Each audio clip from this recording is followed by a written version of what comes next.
मैं हूं शहजाद सदीक अलवी एडवोकेट। आज अपने नई वीडियो के साथ आपकी खिदमत में हाजिर हूं। आज का हमारा टॉपिक है रजिस्ट्रेशन ऑफ एफआईआर।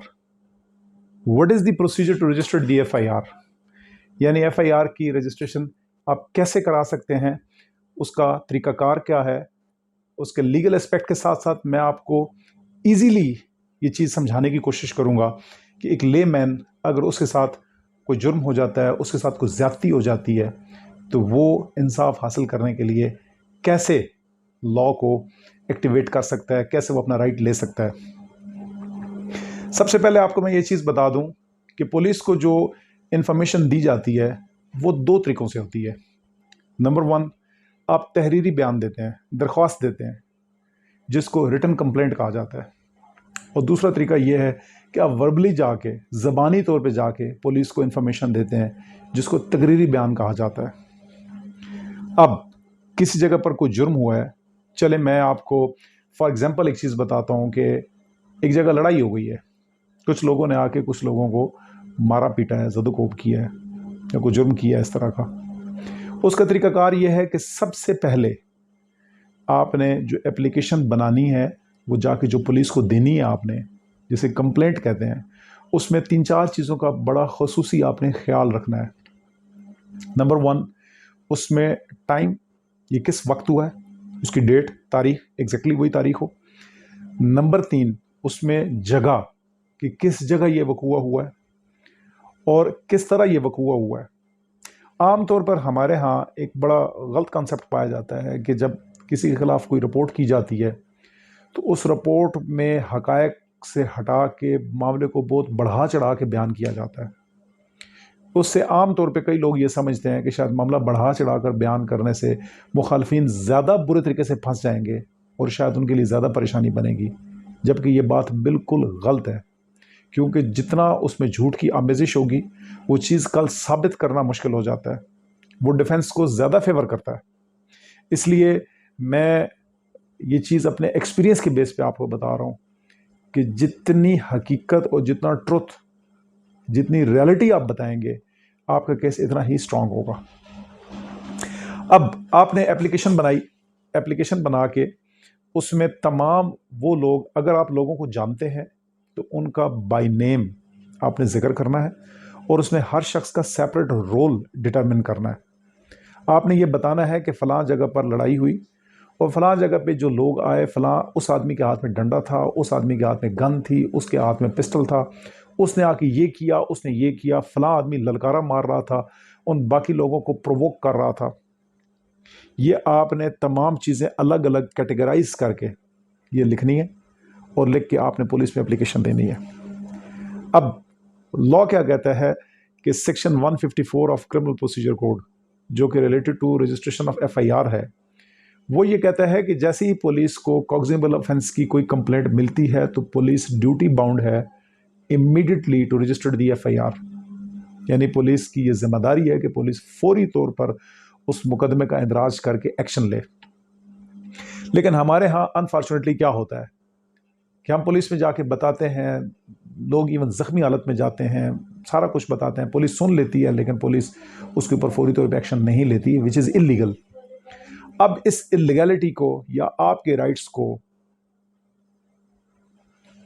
कवर करने के लिए ऑनरेबल सुप्रीम कोर्ट ने एक जजमेंट पास की in year 2016, PLD 2016 Supreme Court page 581, जिसमें 22A यानी सेक्शन 22A, जो कि कोर्ट्स को एम्पावर्ड करता है to give a direction for registration of the FIR, यानी अदालत को ये अख्तियार दिया जाता है कि वो पुलिस को डायरेक्शन दे के एफआईआर का इंदराज करा सकती है।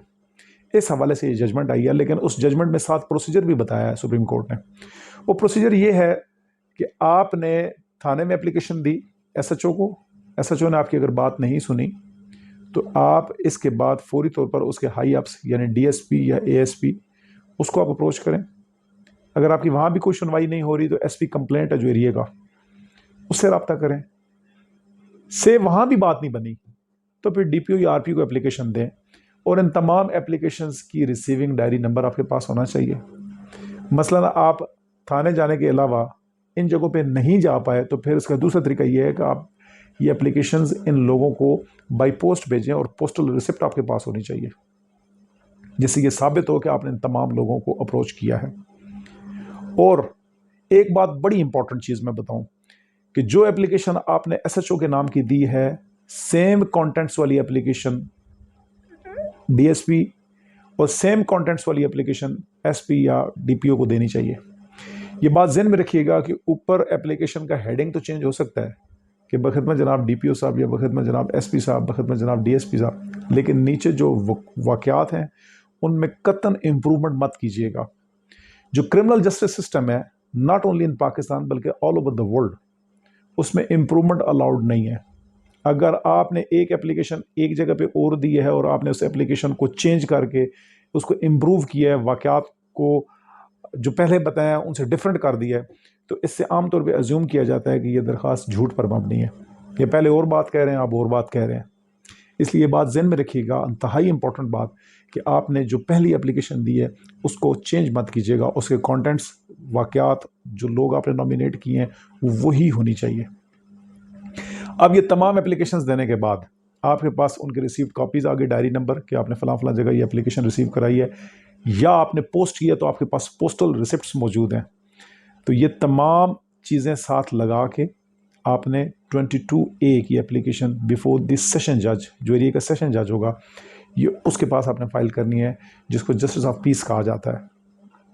ईयर 2004-5 में ये लेजिस्लेशन हुई थी, क्योंकि इससे पहले लोग डायरेक्टली हाई कोर्ट में रिट करते थे, लेकिन जस्टिस ऑफ पीस की पावर्स प्रोविंशियल गवर्नमेंट ने ये एम्पावर्ड कर दिया टू द सेशन जजेस, कि सेशन जज जो है वो पुलिस से कमेंट्स मांगेंगे और पुलिस को बुलाया जाएगा कि ये आपके पास दरख्वास्त आई, आपने अभी तक एफआईआर की रजिस्ट्रेशन क्यों नहीं की। तो पुलिस उसके ऊपर अपने कमेंट्स, अपनी इंक्वायरी बताएगी और उसके बाद पुलिस को कोर्ट डायरेक्शन देगी for the registration of FIR. और उसके बाद पुलिस बाउंड है कि पुलिस एफआईआर का इंदराज करे और एफआईआर का इंदराज करने के बाद उन मुल्ज़मान के ख़िलाफ़ वो एक्शन ले जो पुलिस लेने की पाबंद है। आज की वीडियो में इतना ही काफ़ी है। इससे आगे क्या प्रोसीजर चलता है ये मैं आपको अपनी अगली वीडियोज़ में बताऊँगा। आप मेरे चैनल को सब्सक्राइब करें और बेल आइकन पर क्लिक कीजिए। इंशाल्लाह मैं आपको अपनी अगली वीडियोज़ के साथ मज़ीद आपको गाइड करता रहूँगा कि ईजी वे क्या हो सकता है टू गेट द जस्टिस, और लीगल प्रोसीजर को आप किस तरह फॉलो कर सकते हैं। आपका बहुत बहुत शुक्रिया। Thank you.